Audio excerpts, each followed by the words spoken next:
Hello and welcome. हम अपने सभी स्टूडेंट्स का साइंस के इस क्लास में वेलकम करते हैं।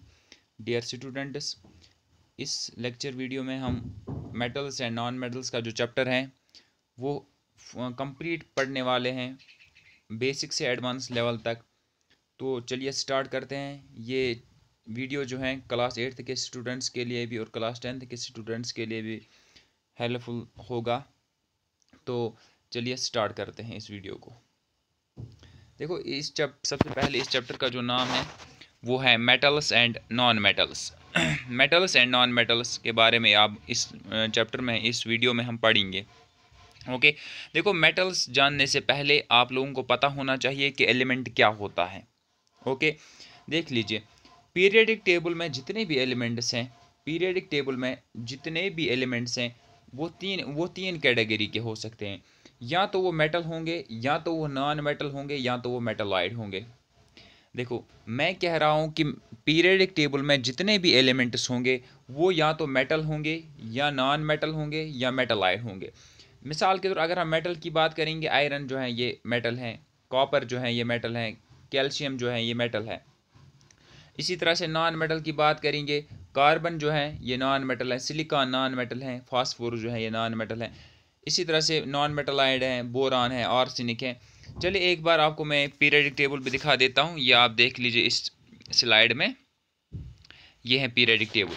देख लीजिए, ये जो आपको ये थोड़े ब्लू कलर के ये एलिमेंट्स नज़र आ रहे हैं, ये मेटल्स हैं। और ग्रीन कलर के जो आपको यहाँ से नज़र आ रहे हैं, ये बोरान है, सिलिकॉन है, आर्सेनिक है। ये जो एलिमेंट्स हैं यहाँ से, ओके, ये जो एलिमेंट्स हैं दीज आर मेटलाइड्स। एंड जो आपको यहाँ से ये येलो कलर के एलिमेंट्स नज़र आ रहे हैं, ये इनको कहा जाता है नॉन मेटल्स। ओके, देखो, येलो कलर के एलिमेंट्स जो आपको इस पीरियडिक टेबल में नज़र आ रहे हैं, these are the non metals. And green colour के जो हैं वो मेटलॉइड्स हैं, और ये ब्लू कलर के जो हैं वो मेटल्स हैं। होप आपको यहाँ तक समझ आ गया होगा। अब थोड़ा आगे चलते हैं। देख लीजिए, सबसे पहले हम देखेंगे कि हमें इसमें, हम जब पढ़ेंगे मेटल्स के बारे में, हमें क्या क्या पढ़ना है। मेटल्स के बारे में हमें मेटल की डेफिनेशन पढ़नी है, इनकी फिजिकल प्रॉपर्टीज़ पढ़नी है, केमिकल प्रॉपर्टीज़ पढ़नी है, और यूजेस पढ़ने हैं इनके, किस चीज़ के, मेटल्स के। ओके, थोड़ा आगे चलते हैं। देख लीजिए, नॉन मेटल्स के बारे में हमें क्या पढ़ना है। नॉन मेटल्स के बारे में हमें पढ़ना है, उसकी डेफिनेशन पढ़ेंगे, उन नॉन मेटल्स की फिजिकल प्रॉपर्टीज़ पढ़ेंगे, नॉन मेटल्स की केमिकल प्रॉपर्टीज़ पढ़ेंगे, एंड नॉन मेटल्स की यूजेस पढ़ेंगे। ओके, और इसके अलावा कुछ एडिशनल टॉपिक्स हैं, तो उन पर भी एक नज़र देंगे। देख लीजिए यहाँ पे, गैल्वेनाइजेशन हम इसमें पढ़ेंगे, रिएक्टिविटी सीरीज पढ़ेंगे, एटम एंड आयन में क्या डिफरेंस होती है वो पढ़ेंगे, और एक्सट्रैक्शन ऑफ मेटल्स पढ़ेंगे। ओके, चलिए आगे चलते हैं। अब स्टार्ट, सबसे पहले आप यहाँ पे देखेंगे कि एटम और आयन में क्या डिफरेंस होती है। एटम क्या होता है, आयन क्या होता है। आप देख लीजिए, यहाँ पे मैंने लिथियम का एटम लिया है। ओके, ये जो है ना, ये वाला, ये लिथियम का एटम है। ओके, अब देखो, जब भी कोई एटम इलेक्ट्रॉन को लॉस करता है या इलेक्ट्रॉन गेन करता है, वो फिर एटम नहीं रहता है, वो आयन बन जाता है। ओके, होप कि आपको समझ आ रहा है। जब भी कोई एटम, देखो ये जो है ना, यहाँ पे इस टाइम ये लिथियम का एटम है। ओके, लिथियम एटम है ये। देखो, आप देख सकते हैं यहाँ पे इसने इलेक्ट्रॉन को क्या किया, ये इलेक्ट्रॉन को लॉस कर रहा है, यहाँ पे इलेक्ट्रॉन लॉस कर रहा है। अब ये एटम नहीं रहा, ये लिथियम आयन बना। ओके, क्या बना ये, लिथियम आयन। देखो, जब भी कोई एटम इलेक्ट्रॉन लॉस करता है या इलेक्ट्रॉन गेन करता है, वो फिर एटम नहीं रहता, वो क्या बन जाता है, आयन बन जाता है। जैसे आप यहाँ पे देख सकते हो, यहाँ पे लिथियम के पास कितने इलेक्ट्रॉन्स हैं, एक यहाँ पे हैं, एक यहाँ पे हैं, एक यहाँ पे हैं, कितने हैं, 3 इलेक्ट्रॉन्स हैं। आप यहाँ पे देख सकते हो, यहाँ पे एक इलेक्ट्रॉन अपना लॉस कर रहा है। अब लिथियम के पास कितने इलेक्ट्रॉन्स बचे, 2 इलेक्ट्रॉन्स बचे। अब देखो, अब ये जो लिथियम 2 इलेक्ट्रॉन्स के साथ हैं, ये लिथियम एटम नहीं है, this is the lithium ion. Okay, hope कि आपको समझ आ रहा होगा। जब भी कोई एटम, मेरे कहने का मतलब है, जब भी कोई एटम इलेक्ट्रॉन लॉस करता है या इलेक्ट्रॉन गेन करता है, वो फिर एटम नहीं रहता, वो आयन बन जाता है। ओके, चलिए आगे चलते हैं। आप देखते हैं यहाँ पे इस स्लाइड में, देख लीजिए आप, देखो यहाँ पे एक न्यूट्रल एटम, हमारे पास एक एटम है, ये हमारे पास एटम, इसने यहाँ पे क्या किया, लॉस ऑफ इलेक्ट्रॉन, इसने इलेक्ट्रॉन लॉस किया। अब मैंने आपको पहले ही बताया, जब भी कोई एटम इलेक्ट्रॉन लॉस करता है या इलेक्ट्रॉन गेन करता है, वो फिर एटम नहीं रहता, वो क्या बन जाता है, वो आयन बन जाता है। अब देख लीजिए, ये तो आयन बनेगा यहाँ पे, मगर बनेगा पॉजिटिव। देखो, इलेक्ट्रॉन लॉस करने से पॉजिटिव आयन बन जाता है। क्या बन जाता है, पॉजिटिव आयन। और उस पॉजिटिव आयन को हम क्या कहते हैं, उस पॉजिटिव आयन को हम नाम देते हैं कैट आयन। होप आपको समझ आ रहा होगा। और इलेक्ट्रॉन गेन करने से, इलेक्ट्रॉन गेन करने से नेगेटिव आयन बन जाता है, और उस नेगेटिव आयन को हम कहते हैं एन आयन। एक बार दोबारा रिपीट करता हूं। देखो, हमारे पास ये एटम था, ओके। अब ये हमारे पास एटम था। देखो यहाँ पे क्या हुआ, इसने इलेक्ट्रॉन को लॉस, इसने इलेक्ट्रॉन क्या किया, इसने इलेक्ट्रॉन लॉस किया। इलेक्ट्रॉन लॉस करने से जो आयन बनता है वो पॉजिटिवली चार्जड आयन होता है। क्या होता है, और उस पॉजिटिवली चार्जड आयन को हम कैट आयन कहते हैं। और यहाँ पे अगर देखेंगे, यहाँ पे क्या हुआ, gain of electrons, electron gain. अगर कोई न्यूट्रल एटम इलेक्ट्रॉन गेन कर लेता है, वो फिर एटम नहीं रहेगा, वो आयन बन जाएगा। मगर कौन सा आयन, नेगेटिवली चार्जड आयन। और उस नेगेटिवली चार्जड आयन को हम कहते हैं एन आयन। होप कि आपको यहाँ तक समझ आ गया होगा। चलिए आगे चलते हैं नेक्स्ट स्लाइड। अब देख लीजिए आप, यहाँ पे एटम और आयन की डेफिनेशन लिखी हुई है। देख लीजिए एटम क्या होता है और आयन क्या होता है। यहाँ पे लिखा है, atom is the smallest particle, atom is the smallest particle which can be further divided into electrons, protons and neutrons. Atom एक स्मॉलेस्ट पार्टिकल है जिसको हम डिवाइड कर सकते हैं इलेक्ट्रॉन्स, प्रोटॉन्स और न्यूट्रॉन्स में। होप कि आपको समझ आ रहा होगा। एटम जो है एक स्मॉलेस्ट पार्टिकल है जिसको हम डिवाइड कर सकते हैं, जिसको हम डिवाइड कर सकते हैं इलेक्ट्रॉन्स में, प्रोटॉन्स में एंड न्यूट्रॉन्स में, ओके। इसी तरह से यहाँ पे आयन के बारे में क्या लिखा है, आयन के बारे में लिखा है, ion is a charged particle. मैंने आपको आयन जो है ना, ये या तो पॉजिटिवली चार्जड हो सकता है या तो नेगेटिवली चार्जड हो सकता है। इस बात पे ध्यान देना। आयन जो है ना, ये क्या होता है, ये चार्जड पार्टिकल होता है। ये बनता कैसे, फॉर्मड बाय लॉस और गेन ऑफ इलेक्ट्रॉन। जब कोई एटम इलेक्ट्रॉन लॉस करता है या इलेक्ट्रॉन गेन करता है, फिर वो आयन एटम नहीं रहता, फिर वो आयन बन जाता है। इसीलिए हमने लिखा है ion is a charged particle, okay. ये तो यहाँ पॉजिटिवली चार्जड होगा या तो नेगेटिवली चार्जड होगा। मगर बनेगा कैसे, बाय लॉस और गेन ऑफ इलेक्ट्रॉन। जब कोई एटम इलेक्ट्रॉन लॉस करेगा या इलेक्ट्रॉन गेन करेगा, फिर वो एटम नहीं रहा, फिर वो क्या बना, फिर वो आयन बना, ओके। चलिए देखो, अब मेटल पढ़ने से पहले एलिमेंट की डेफिनेशन क्या होती है वो एक बार देख लेते हैं हम। देखो, definition of element, okay. Substances which consists of only one type of atom. वो सबस्टेंस जो सिर्फ एक ही किस्म के एटम्स का बना हो, वो सबस्टेंस जो एक ही किस्म के एटम्स का बना हो, उसे हम क्या कहते हैं, उसे हम एलिमेंट कहते हैं, ओके। चलिए हम कह सकते हैं, so we can say that an element is a substance which is made up of entirely from one type of elements. अब एलिमेंट जो है ना, एलिमेंट एक ऐसा सब्सटेंस होता है जो सिर्फ एक ही किस्म के एटम्स का बना हो, जो एक ही किस्म के एटम्स का बना हो, ओके। तो आगे चलते हैं, देख लीजिए। अब देखिए मेटल क्या होता है, देख लीजिए मेटल क्या होता है। Metals are the electropositive elements. इस बात पे यहाँ पे ध्यान देना है, इलेक्ट्रोपॉजिटिव एलिमेंट्स। देखो हमने लिखा है metals are the electropositive elements. Electropositive क्या होता है, देख लीजिए। देखो, जब भी कोई एटम, या छोड़िए atom, metals are electropositive elements. Electropositive elements मतलब ये अपना, जब ये रिएक्शन में टेक पार्ट करते हैं, जब भी ये रिएक्शन में हिस्सा लेते हैं, ये अपना ही इलेक्ट्रॉन खो देते हैं। ये वहाँ पे अपना इलेक्ट्रॉन खो देते हैं और क्या बनाते हैं, वहाँ पे पॉजिटिवली चार्जड आयन बनाते हैं। इसीलिए इनको कहा जाता है इलेक्ट्रोपॉजिटिव एलिमेंट्स। दोबारा सुनिए, जब भी मेटल्स किसी रिएक्शन में टेक पार्ट करते हैं, किसी रिएक्शन में हिस्सा लेते हैं, ये वहाँ पे अपना ही इलेक्ट्रॉन खो देते हैं। ये अपना इलेक्ट्रॉन खोने के बाद पॉजिटिवली चार्जड आयन बनाते हैं। क्या बनाते हैं, पॉजिटिवली चार्जड आयन। और तभी इनको कहा जाता है इलेक्ट्रोपॉजिटिव एलिमेंट्स, ओके। आगे लिखा है which forms the positive ion by losing the electrons. क्योंकि ये पॉजिटिव आयन बनाते हैं। क्या बनाते हैं, पॉजिटिव आयन, कब, जब इलेक्ट्रॉन लॉस कर देते हैं। या आप ये डेफिनेशन भी, आप इसके बारे में ये डेफिनेशन भी बता सकते हैं, materials that have the properties like hardness, lustre, malleability, ductility and a good conductor of heat and electricity, उनको हम मेटल्स कहते हैं। होप कि आपको ये समझ आ गया होगा।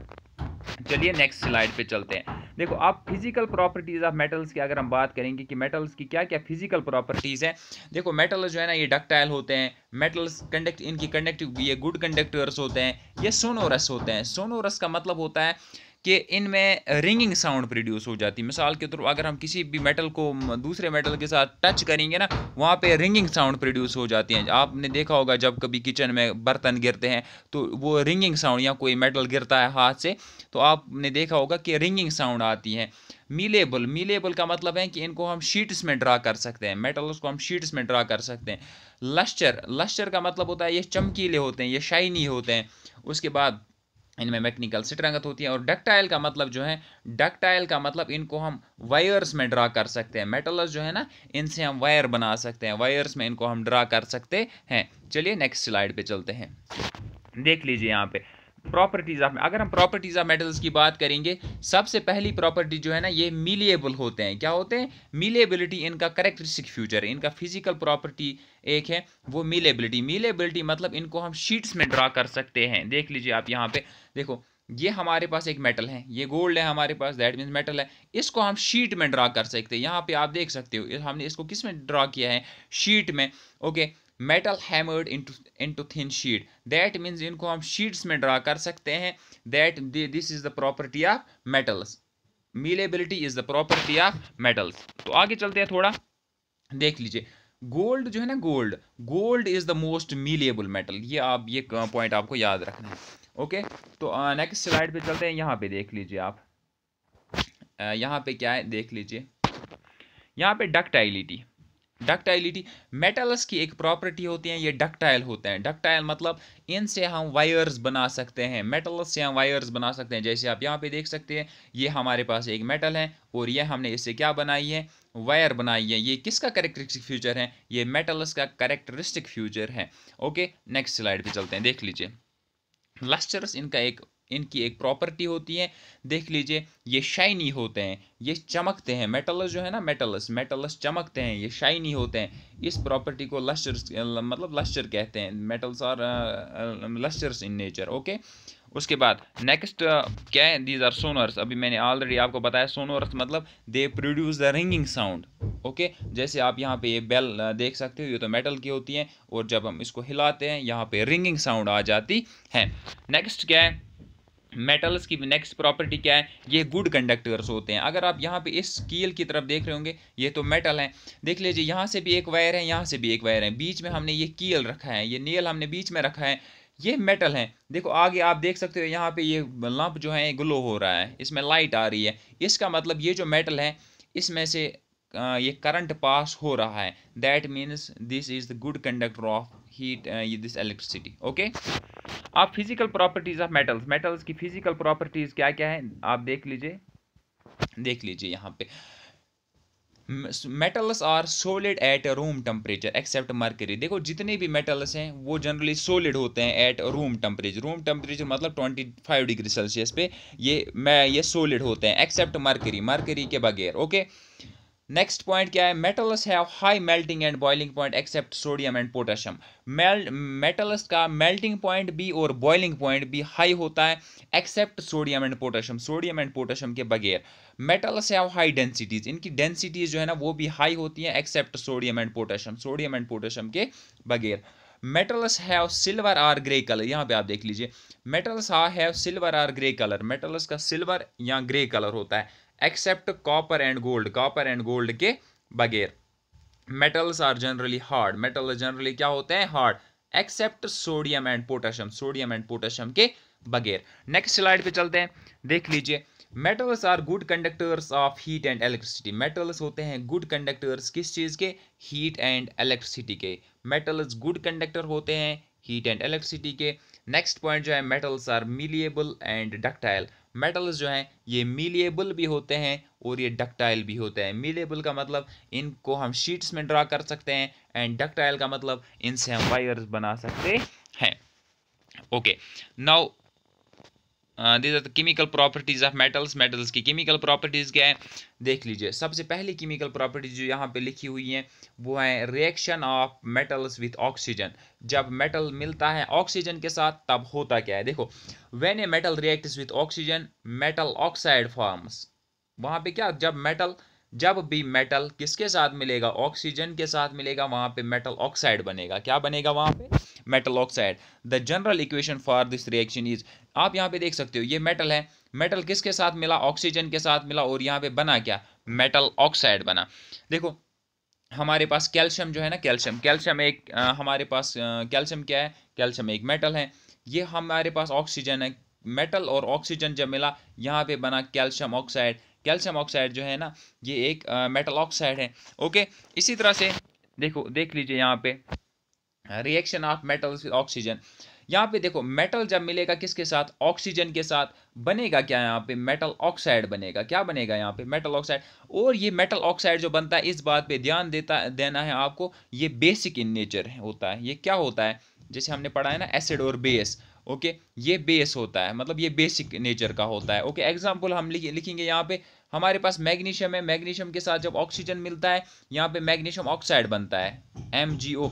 और ये मैग्नीशियम ऑक्साइड जो है ना, ये बेसिक होता है। बेसिक मतलब ये बेसिक नेचर का होता है। ओके, बेसिक नेचर का मतलब जब हम इसमें लिटमस पेपर डुबाएंगे, जब हम ये लिटमस पेपर से टेस्ट करेंगे, तो लिटमस पेपर का कलर जो है ना, वो रेड लिटमस ब्लू में कन्वर्ट हो जाएगा।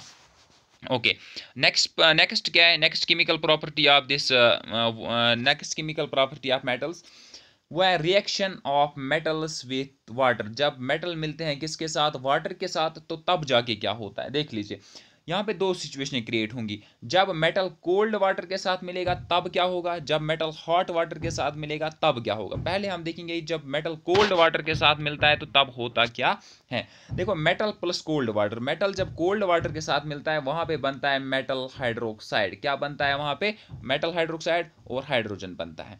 याद रखना है, जब मेटल कोल्ड वाटर के साथ मिलता है तब मेटल हाइड्रोक्साइड बनता है और हाइड्रोजन बनता है। देखो हम जैसे यहाँ पे हमने लिखा, ये जो है ना हमने लिखा है ये दैट मीन्स पोटेशियम। देखो पोटेशियम ये अल्कली मेटल होता है। देखो जब हम पीरियोडिक टेबल में आपको पढ़ाऊंगा तो हम वहाँ पे डिस्कस करेंगे कि अल्कली मेटल्स क्या होते हैं, अल्कली अर्थ मेटल्स क्या होते हैं। सिंपल आप याद रखो फिलहाल इस टाइम ये पोटेशियम है। पोटेशियम के साथ जब वाटर मिला, हमें कौन सा वाटर मान के चलना है, कोल्ड वाटर। जब पोटेशियम के साथ वाटर मिलेगा यहाँ पे बनेगा पोटेशियम हाइड्रोक्साइड, पोटेशियम हाइड्रोक्साइड। और ये पोटेशियम हाइड्रोक्साइड जो है ना, ये एक बेस होता है, ये अल्कली होती है, मतलब बेस होती है, एक स्ट्रॉन्ग बेस होता है। और यहाँ पे क्या निकलेगा, हाइड्रोजन गैस भी। वही हमने ऊपर पढ़ा था जब मेटल के साथ, देखो यहाँ पे हमने वही पढ़ा था, यहाँ पे हमने वही पढ़ा था कि मेटल के साथ जब क्या मिलेगा, कोल्ड वाटर मिलेगा, वहां पे मेटल हाइड्रोक्साइड। देखो ये रहा मेटल, ये रहा कोल्ड वाटर, और यहाँ पे KOH जो बना, मतलब पोटेशियम हाइड्रोक्साइड जो है, इसी पोटेशियम हाइड्रोक्साइड ये एक मेटल ऑक्साइड है और ये स्ट्रॉन्ग बेस है। ओके, और यहाँ पे हाइड्रोजन गैस भी बनेगा। ओके, चलो नेक्स्ट प्रॉपर्टी क्या है, देखो reaction of metals with water. यही, मगर इस वक्त जो हम वाटर लेंगे वो हॉट वाटर होगा, वो गर्म पानी होगा। देखो मेटल जब हॉट वाटर के साथ मिलेगा वहां पे मेटल ऑक्साइड बनता है। क्या बनता है वहां पे, मेटल ऑक्साइड। देखो जब कोल्ड वाटर के साथ मिलता था तब मेटल हाइड्रोक्साइड बनता था, जब हॉट वाटर के साथ मिलेगा तब मेटल ऑक्साइड बनेगा और वहां पे भी हाइड्रोजन गैस बनेगा। देखो मेटल के बदले में हमने क्या लिया है, मैग्नीशियम, और हॉट वाटर के बदले में दैट मींस H2O। यहाँ पे बनेगा मेटल ऑक्साइड, तो metal oxide means MgO, magnesium oxide. ये है ना एक मेटल ऑक्साइड, और वहां पे हाइड्रोजन गैस भी बनेगा। तो चलिए नेक्स्ट स्लाइड पे चलते हैं। देख लीजिए यहाँ पे आप केमिकल प्रॉपर्टीज ऑफ मेटल्स, ये जो ये यहाँ पे है reaction of metals with acid. जब मेटल किसके साथ मिलेगा, जब मेटल एसिड के साथ मिलेगा तो तब जाके क्या होगा, देख लीजिए। जब ये एक मेटल है, मेटल जब एसिड के साथ मिलेगा वहां पे दो चीजें बनेंगी, एक साल्ट बनेगा, एक हाइड्रोजन गैस बनेगा। ओके, देख लीजिए यहाँ पे at the same time bubbles of gas can be seen. हमें गैस के बबल्स दिखेंगे कहाँ पे, जब हम मेटल और एसिड को मिलाएंगे वहाँ पे हमें मतलब गैस के बबल्स दिखेंगे। एक्चुअली वो जो गैस के बबल्स होंगे ना, वो हाइड्रोजन होगा वहाँ पे। यहाँ पे लिखा भी है the bubbles produced in the reaction are hydrogen gas. वो एक्चुअली क्या होगा, वो हाइड्रोजन गैस होगा। यहाँ पे आप रिएक्शन के जरिए इसको समझ सकते हो। देखो मेटल जो है, मेटल के साथ जब एसिड मिलेगा यहाँ पे मेटल साल्ट बनेगा और हाइड्रोजन गैस बनेगा। ओके, एक मेटल साल्ट बनेगा, एक हाइड्रोजन गैस बनेगा। जैसे यहाँ पे मैग्नीशियम ये एक मेटल है, और हाइड्रोक्लोरिक एसिड जो है ये एसिड है। देखो मैग्नीशियम मेटल है, एसिड के बदले में हमने हाइड्रोक्लोरिक एसिड लिया है। जब ये दोनों मिलेंगे वहाँ पे मैग्नीशियम क्लोराइड बनेगा, मतलब MgCl2। ये मैग्नीशियम क्लोराइड जो है ना ये एक साल्ट है, यहाँ पे आप देख सकते हो this is a metal salt, ये मेटल सॉल्ट है और ऑलरेडी वहाँ पे हाइड्रोजन गैस भी बनेगा। यहाँ पे दूसरी रिएक्शन भी ऑलरेडी हमने लिखी है, देखो अल्मोनियम के साथ जब हाइड्रोक्लोरिक एसिड बनेगा वहाँ पे अल्मोनियम क्लोराइड बनेगा, मतलब AlCl3 और हाइड्रोजन गैस भी वहाँ पे बनेगा। ओके, उसके बाद केमिकल प्रॉपर्टी ऑफ मेटल्स में फोर्थ पॉइंट जो है reaction of metals with base. जब मेटल मिलेगा किसके साथ? बेस के साथ। देखो some metals react with base, जो कि सारे मेटल्स जो है ना वो बेस के साथ रिएक्ट नहीं करते हैं, कुछ मेटल्स बेस के साथ रिएक्ट करते हैं और वहाँ पे बनता है एक साल्ट बनता है, एक हाइड्रोजन गैस बनता है। ओके, जब कोई मेटल ये इसके साथ बेस के साथ रिएक्ट करता है बेस के साथ, तो वहाँ पे दो चीज़ें बनेंगी। नंबर एक वहाँ पे बनेगा ये साल्ट नंबर एक साल्ट बनेगा वहाँ पे, नंबर दूसरा हाइड्रोजन गैस बनेगा वहाँ पे। ओके, चलिए इस स्लाइड पे चलते हैं। अब देखो reaction of metals with base, जब कोई मेटल यहाँ पे बेस के साथ मिलेगा वहाँ पे एक साल्ट बनेगा और हाइड्रोजन गैस बनेगा। जैसे यहाँ पे अल्मोनियम एक मेटल है और सोडियम हाइड्रोक्साइड जो है ना ये क्या है? ये एक बेस है। अब यहाँ पे इन दोनों को जब हमने मिलाया यहाँ पे बनेगा सोडियम एल्यूमिनेट बनेगा और हाइड्रोजन गैस बनेगा यहाँ पे। ओके, और ये सोडियम एल्यूमिनेट जो है ना ये एक साल्ट है, यहाँ पे आप देख सकते हो ये एक साल्ट है और सोडियम हाइड्रोक्साइड जो हमने लिया था ये बेस है। दोबारा समझो, जब किसी मेटल को बेस के साथ रिएक्ट कराएंगे वहाँ पे एक साल्ट बनेगा और हाइड्रोजन गैस बनेगा। जैसे ये जो है ना सोडियम हाइड्रोक्साइड ये बेस है, इसको हमने अल्मोनियम के साथ रिएक्ट किया, अल्मोनियम जो है ना अल्मोनियम एक मेटल है, देखो यहाँ पे बनेगा सोडियम एल्यूमिनेट एक साल्ट है और इसके साथ यहाँ पे हाइड्रोजन गैस भी बनेगा। ओके, अब चलते हैं नेक्स्ट स्लाइड पे, देख लीजिए। इसके बाद है डिस्प्लेसमेंट रिएक्शन। देख लो डिस्प्लेसमेंट रिएक्शन क्या होता है। Displacement reaction those reactions in which one element takes the place of another element in a compound, जब एक एलिमेंट दूसरे एलिमेंट की जगह ले किसी कंपाउंड में, रिएक्शन के दौरान जब एक एलिमेंट दूसरे एलिमेंट की जगह ले, वन एलिमेंट, यहाँ पे आप ध्यान देना है, one element takes the place of another element, जब एक एलिमेंट दूसरे एलिमेंट की जगह ले in a compound, such reactions are called displacement reaction. Actually ये जो यहाँ पे ग्रीन कलर में लिखा है इस पे आपको ध्यान देना है। जनरली मोर रिएक्टिव एलिमेंट, जो मोर रिएक्टिव एलिमेंट होगा वो लेस रिएक्टिव एलिमेंट को क्या करेगा?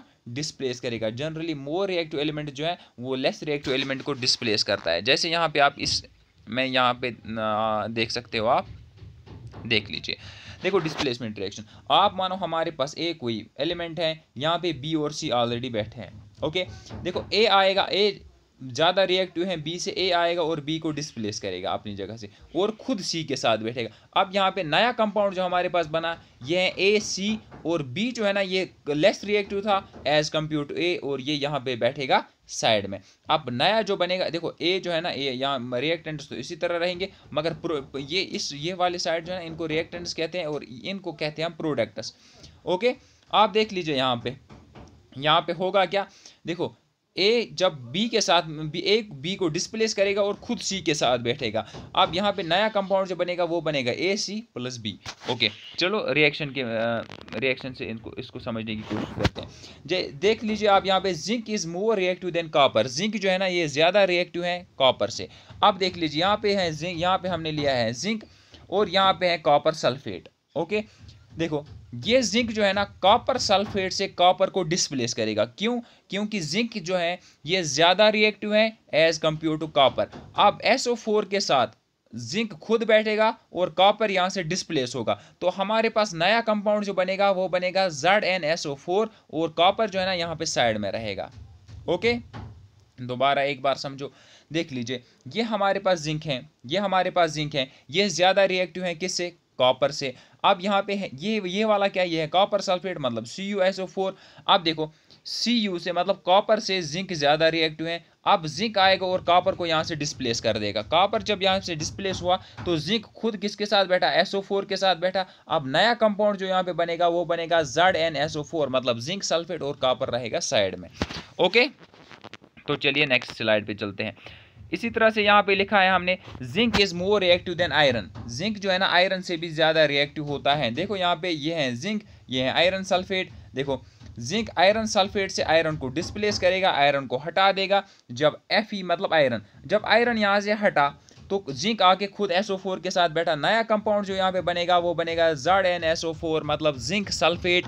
यहाँ पे नया कंपाउंड बनेगा ZnSO4 जिंक सल्फेट, और आयरन जो है ना ये साइड में रहेगा। ओके, चलो अब नेक्स्ट क्या है, नेक्स्ट इसमें आप पढ़ना है हमें गैल्वेनाइजेशन। देखो केमिकल प्रॉपर्टीज जो है ना मेटल्स की वो भी कंप्लीट हो गई। अब हमारा एक छोटा सा टॉपिक है गैल्वेनाइजेशन क्या होती है। देखो हम क्या करते हैं, आयरन या किसी और मेटल को हम करते हैं जिंक से कोट, जिंक से ऊपर कोट करते हैं ताकि उसको रस्ट से बचाया जा सके। इस प्रोसेस को हम गैल्वेनाइजेशन कहते हैं। आप यहाँ पे पढ़ भी सकते हो, galvanisation is the process of coating steel और आयरन विद जिंक। जब हम आयरन या स्टील को ऊपर कोट करते हैं, किस चीज़ का, इसको इस पर ध्यान देना है, किस चीज़ का कोट करते हैं, हम जिंक का कोट करते हैं। किस लिए करते हैं, to protect it from rust, इसको रस्ट से बचाने के लिए। इस प्रोसेस को हम गैल्वेनाइजेशन कहते हैं। Galvanisation protects the underlying metal. देखो गैल्वेनाइजेशन से जो मेटल है ना हमारे पास वो बच जाता है। ओके, उसके बाद और एक छोटा सा टॉपिक है, यह है एलॉय। एलॉय क्या होता है, एलॉय होता है ए मिक्सचर ऑफ 2 और मोर मेटल्स। जब दो या दो से देखो द मिक्सचर ऑफ 2 मेटल्स और a metal and non metal, जब जो दो मेटल्स को मिलाएंगे या किसी मेटल को और किसी नॉन मेटल को मिलाएंगे, वहां पे क्या बनेगी, एलॉय बनेगी। ओके, जैसे हम यहाँ पे आप देख सकते हो, हमने यहाँ पे एलॉय बनाई है किस किस को मिला के, यहाँ पे आयरन और कार्बन को मिला के हमने स्टील बनाई है। उसके बाद यहाँ पे देखो आप कॉपर और ये जो है ना ये टिन है, Sn टिन है, इसको मिला के हमने ब्रॉन्ज बनाया है। ये दोनों क्या है, एलॉय है। ओके, आगे चलते हैं नेक्स्ट स्लाइड में। अब यूजेस ऑफ मेटल्स, मेटल्स के यूजेस क्या क्या है उन पर एक नज़र। आयरन, देखो सबसे पहले आयरन एक मेटल है, इसका क्या यूज़ है, इसको पिन्स बनाने के लिए हम यूज़ करते हैं, नेल्स बनाने के लिए यूज़, नट बोल्ट्स के लिए हम यूज़ करते हैं, और मशीनरी के पार्ट्स बनाने के लिए हम यूज़ करते हैं। उसके बाद एलुमिनियम जो है, एलुमिनियम को हम यूज़ करते हैं बर्तन बनाने के लिए, वायर्स बनाने के लिए, फर्नीचर बनाने के लिए, और बहुत सारी चीज़ें बनाने के लिए भी हम उसको यूज़ करते हैं। और पैकिंग, ये इंपॉर्टेंट, पैकिंग फूड, देखो वो एलुमिनियम फॉइल्स आती है ना फूड को मतलब वो कवर करने के लिए। एक्चुअली हम वो एलुमिनियम फॉइल्स इसलिए लगाते हैं कि एलुमिनियम जो है ना वो लीस्ट रिएक्टिव है, वो फूड के साथ रिएक्ट नहीं करता है, और वहाँ पे उसमें जो फूड रखा जाता है वो ख़राब नहीं होता है। उसके बाद कॉपर जो है ना, copper is used for making wires, इससे भी वायर्स बन सकते हैं, वेसल्स बन सकते, मतलब बर्तन बनते हैं, इलेक्ट्रिक गैजेट्स बनते हैं, मतलब बहुत सारे इलेक्ट्रिक चीज़ और कुछ चीज़ें बनती है इलेक्ट्रिक। आप गोल्ड जो है ना इसको ज्वेलरी बनाने के काम आते हैं, कॉइन्स बनाने के लिए और मेटल बनाने के लिए यूज़ किया जाता है। सिल्वर जो है ना, सिल्वर को हम इसके लिए ज्वेलरी के लिए यूज़ करते हैं, कॉइन्स के लिए यूज़ करते हैं, और उसको मेटल्स के लिए यूज़ करते हैं। प्लेटिनियम किस में हम यूज, इसको भी ज्वेलरी के लिए यूज़ करते हैं, इलेक्ट्रिक गैजेट्स के लिए यूज़ करते हैं। उसके बाद सोडियम जो है ना, सोडियम कंपाउंड, इसको हम एज ए कॉमन साल्ट, मतलब compounds are used as common salt. देखो इसको हम कॉमन साल्ट बनाने के लिए यूज़ करते हैं, और कुछ केमिकल्स बनाने के लिए भी इसको हम यूज करते हैं। उसके बाद नेक्स्ट टॉपिक जो है वो है रिएक्टिविटी सीरीज। देखो रिएक्टिविटी सीरीज क्या होती है, रिएक्टिविटी सीरीज ऑफ मेटल्स, आप यहाँ पे देख सकते हो। देखो reactivity series of metal, reactivity series is a series of metals, ये मेटल्स की सीरीज है based on their reactivity from highest to lowest. जब हम मेटल्स को रखेंगे मतलब रिएक्टिविटी के हिसाब से, जैसे यहाँ पे आप देख सकते हो, इसे हम रिएक्टिविटी सीरीज कहते हैं। क्या कहते हैं, यहाँ पे क्या सबसे मोस्ट रिएक्टिव जो होता है ना, सबसे मतलब ज़्यादा रिएक्टिव, उसको हम कहाँ पे रखते हैं, उसको हम टॉप पे रखते हैं। जैसे आप यहाँ पे इसमें देख सकते हो, देखो मोस्ट रिएक्टिव पोटेशियम है, उसको टॉप पे रखा है, और लीस्ट रिएक्टिव जो है ना, लीस्ट रिएक्टिव वो क्या है, प्लूटोनियम है, उसको हमने कहाँ पे रखा है, और बॉटम में रखा है। देखो यहाँ पे जो एलिमेंट्स हैं, पोटेशियम है, सबसे ज़्यादा रिएक्टिव जो है ना ये पोटेशियम है, फिर सोडियम, फिर कैल्शियम, फिर magnesium, aluminium, carbon, zinc, iron, tin, lead, hydrogen, copper, silver, gold and plutonium. ये कुछ एलिमेंट्स हैं। देखो इनको याद करने के लिए जो ट्रिक है वो भी यहाँ पे आप देख लीजिए। देखो ये हमारे पास वो सारे एलिमेंट्स हैं जो रिएक्टिविटी सीरीज में आते हैं। देखो यहाँ पे potassium, sodium, calcium, magnesium, aluminium, carbon, zinc, iron, tin, lead, hydrogen, copper, silver and gold. इसको हम इस तरह से याद कर सकते हैं, please stop me calling a careless zebra, instead try learning how copper saves gold. देखो प्लीज, यहाँ पे ये जो है ना, यहाँ पे ये जो लिखा है, यहाँ पे ये ट्रिक है याद करने के लिए। ओके, देखो प्लीज, यहाँ पे पी आ रहा है मतलब पोटेशियम, स्टॉप एस आ रहा है मतलब सोडियम, कॉलिंग मतलब कैल्शियम, मी मतलब मैग्नीशियम, ए मतलब एल्युमिनियम, केयरलेस मतलब कार्बन। ओके, आप ये याद, please stop calling me A careless zebra, instead try learning how copper saves gold. ये ट्रिक है याद करने के लिए। और ये चीज़ आपको याद रखनी है कि सबसे ज़्यादा रिएक्टिव जो है वो पोटेशियम है, और सबसे लीस्ट जो है वो यहाँ पे क्या है, गोल्ड है, और गोल्ड के बाद भी एक है प्लूटोनियम है। ओके, अब चलते हैं आगे। अब आता है नॉन मेटल्स। देखो नॉन मेटल्स के बारे में हमें क्या पढ़ना है वो देख लेते हैं। देख लीजिए, सबसे पहले नॉन मेटल्स की डेफिनेशन है। नॉन मेटल्स क्या होते हैं? Non metals are the electronegative elements. देखो नॉन मेटल्स जो है ना, ये क्या होते हैं? इलेक्ट्रोनेगेटिव एलिमेंट्स होते हैं। ओके, ये इलेक्ट्रोनेगेटिव क्यों होते हैं? क्योंकि जब भी ये रिएक्शन में टेक पार्ट करते हैं, ये क्या करते हैं, ये इलेक्ट्रॉन वहाँ पे गेन कर लेते हैं। ये इलेक्ट्रॉन क्या कर लेते हैं? गेन। इलेक्ट्रॉन गेन करने के बाद ये नेगेटिव आयन बनाते हैं, इसीलिए इनको इलेक्ट्रोनेगेटिव एलिमेंट्स कहा जाता है। देखो non metals are the electronegative elements. Non metals are the electronegative elements. Electronegative क्यों होते हैं? क्योंकि जब भी ये रिएक्शन में हिस्सा लेते हैं, ये इलेक्ट्रॉन गेन कर लेते हैं और नेगेटिव आयन बना लेते हैं। ओके, इसीलिए इनको क्या कहा जाता है?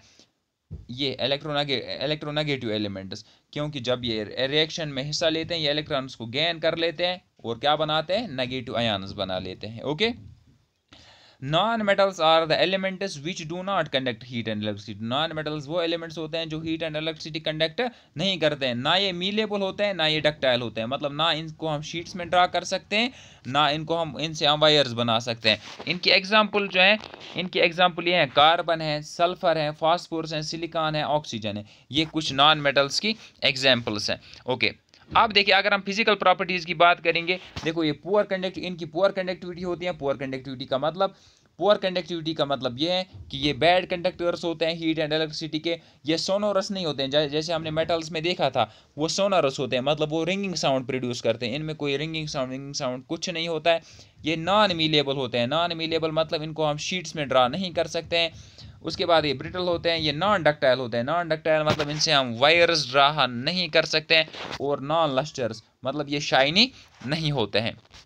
आप यहाँ पे एक बार देख सकते हैं physical properties of non metals. Non metal, ये देखो हमने पढ़ा था वहाँ पे मेटल्स के केस में हमने पढ़ा था कि मेटल्स जो है ना, वो सॉलिड होते थे except mercury. But non metals जो है ना, ये सॉलिड भी हो सकते हैं, लिक्विड भी हो सकते हैं, गैस भी हो सकते हैं। ओके, अगर हम सॉलिड की बात करेंगे, देखो कार्बन, सल्फर एंड फास्फोरस जो है ये सॉलिड है। अगर लिक्विड की बात करेंगे तो ब्रोमीन जो है ये मतलब लिक्विड है। अगर हम गैस की बात करेंगे, ऑक्सीजन, हाइड्रोजन और नाइट्रोजन ये जो है ना, ये गैसेस हैं। ओके, उसके बाद non metals are generally soft. हमने वहाँ पे पढ़ा था मेटल्स के केस में कि वहाँ पे हमने पढ़ा था metals are hard except sodium and potassium.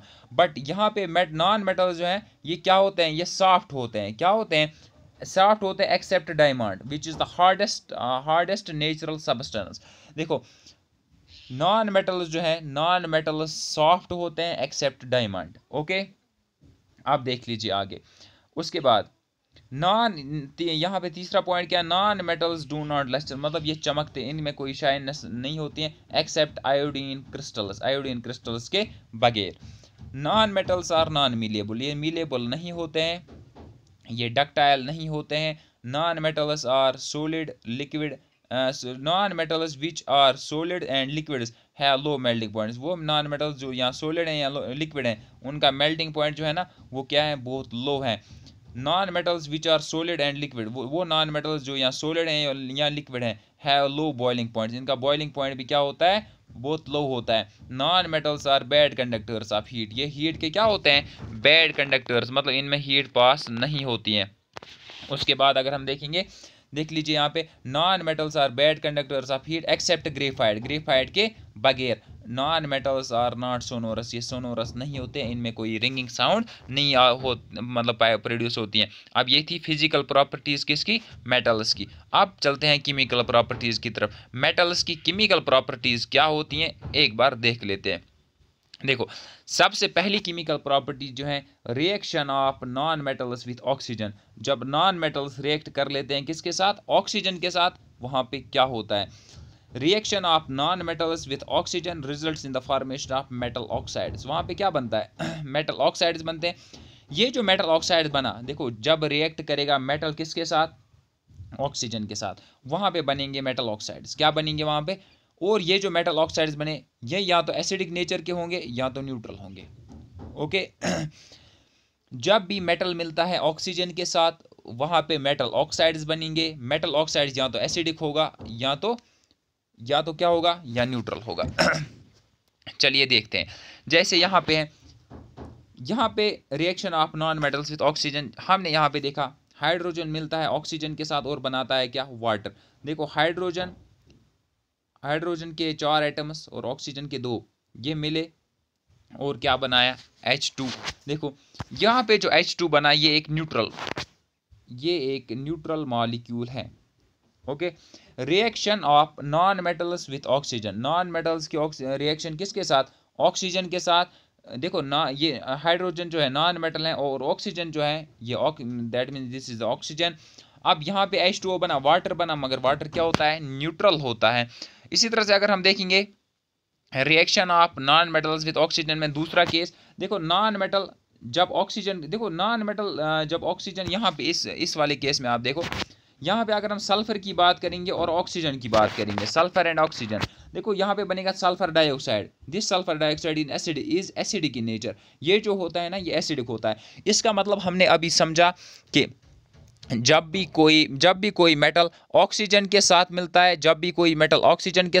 है, वहाँ मेटल ऑक्साइड्स बनते हैं। सॉरी, जब भी कोई नॉन मेटल ऑक्सीजन के साथ मिलता है वहाँ पे नॉन मेटल ऑक्साइड्स बनते हैं। नॉन मेटल ऑक्साइड जो बना वो या तो एसिडिक होगा या तो न्यूट्रल होगा। हमने देखा सल्फर डाइऑक्साइड जो है ये एसिडिक है, और यहाँ पे हमने देखा जो वाटर अभी बना था ये क्या है, ये न्यूट्रल है।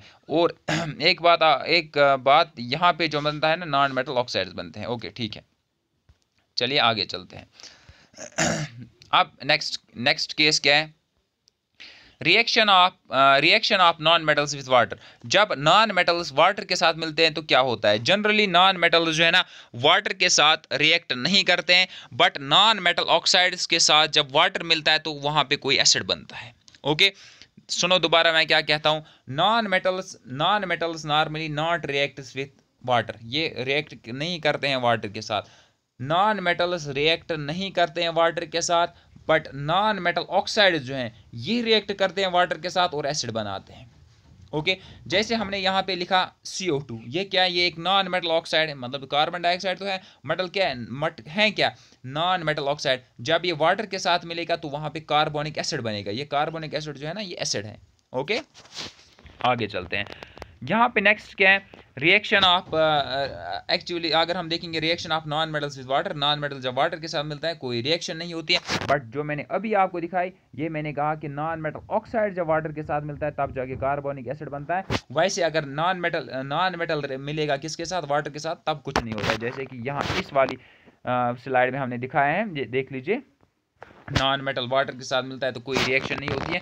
जैसे सल्फर एक नॉन मेटल है, ये वाटर के साथ मिलेगा, यहाँ पे कोई रिएक्शन नहीं होगी। ओके अब नेक्स्ट स्लाइड क्या है, देखो reaction of non metals with acid. जब नॉन मेटल एसिड के साथ मिलते हैं तो तब क्या होता है, जब नॉन मेटल एसिड के साथ होता है तब कुछ नहीं होता है, कोई रिएक्शन नहीं होती है। जैसे कि यहाँ पे आप देख सकते हो, यहाँ पे लिखा हुआ है non metal generally not react with acids, ये एसिड्स के साथ रिएक्ट नहीं करते हैं। Because when a substance react with acid, जब कोई भी चीज़ एसिड के साथ मिलता है उसको एसिड में जो H पॉजिटिव मौजूद होता है उसे मतलब इलेक्ट्रॉन्स देने होते हैं। नॉन मेटल तो खुद इलेक्ट्रॉन एक्सेप्टर है, ये नहीं दे सकता इलेक्ट्रॉन H पॉजिटिव को, इसलिए नॉन मेटल जो है ये एसिड के साथ रिएक्ट नहीं करते हैं। आपको अब याद क्या रखना है, नॉन मेटल एसिड के साथ रिएक्ट नहीं करता है।